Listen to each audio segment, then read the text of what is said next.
When one man's sorrow spread through all the Greeks, and Aulus's harbour held 1,000 ships, they waited long, but long the wind was still or contrary. And then the harsh oracle bade Agamemnon sacrifice his child, his innocent child, to merciless Diana. Her father, furious with the gods themselves, refused, the king indeed, but father too, until I turned his loving heart to thoughts of public policy. A plea I grant, and may the king forgive my granting it, most difficult before a biased judge. Yet interests of state, his brother's honour, his sceptre's trust and duty, bade him weigh glory against that blood. The mother next I went to. Not a woman words would win, but to be gulled by guile. Had Ajax gone, our sails would still be left without their wind. Again, to Ilium's high citadel I was dispatched, a bold ambassador. I entered Troy's great senate house, still crowded with their warriors. Undismayed, I put the plea with which united Greece had trusted me. I pressed the charge against Paris, and I demanded the return of Helen and his loot. And my words moved King Priam, and Antenor too. But Paris, his brothers, and his fellow plunderers, you, Menelaus, know, could hardly keep their sacrilegious hands away. We shared the first of many dangers on that day. The tale would be too long of all the aid I gave in action and advice throughout the interminable war. The enemy, after the first pitched battles, long stood fast within the city walls. There was no chance of open warfare. Then at last we reached the 10th long year and fought. In all that time, what were you doing?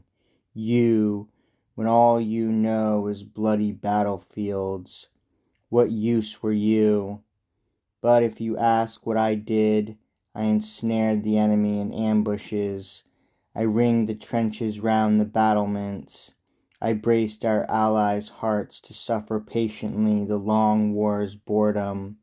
I advised how best to victual us and arm us, and I went wherever need required that I be sent.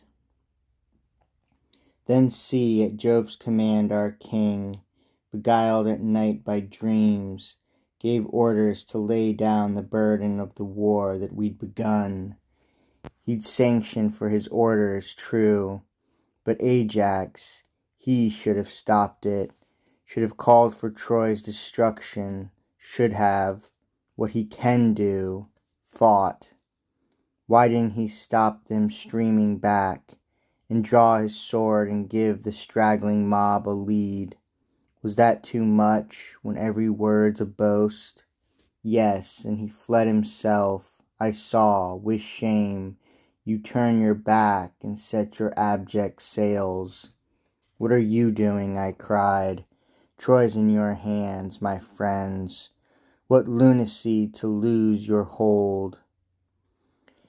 10 years and nothing to take home but shame.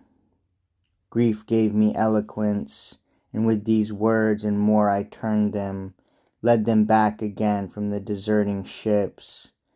And Agamemnon called the allies to council, still in fear, and Ajax dared them stammer not a word. Thersites dared. He railed against the kings, but not unscathed, the scoundrel, thanks to me. I rose and roused my cowering countrymen. My voice gave them their valor once again. From that time on, whatever doughty deeds may seem to be that man's, are mine, I say, for I retrieved him when he ran away. Who of the Greeks enjoys your company, or gives you words of praise? Yet Diomede thinks much of me, shares all he does with me, trusts in his friend Ulysses all the time. It's something, of so many thousand Greeks, to be the choice of Diomede.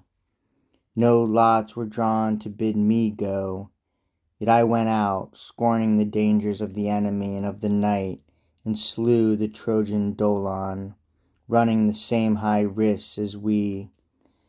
But first I forced him to tell all, and learnt full well the plans of treacherous Troy.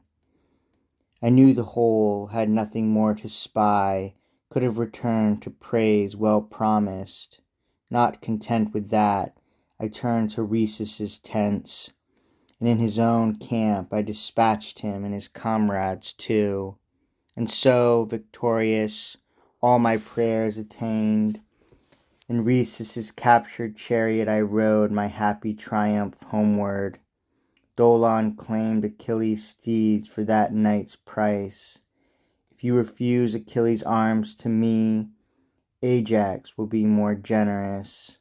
What need to tell how with my sword I did to death the ranks of Lycian Sarpedon, all the blood I shed of Cynaros and Chromius, Alastor and Alcander, Halius, Naemon, Prytanis, and how I slew Charops and Thoon, and Chersidamus, and Ennomos, whom ruthless fate drove on, and others less renowned whom my hand felled beneath their city's walls.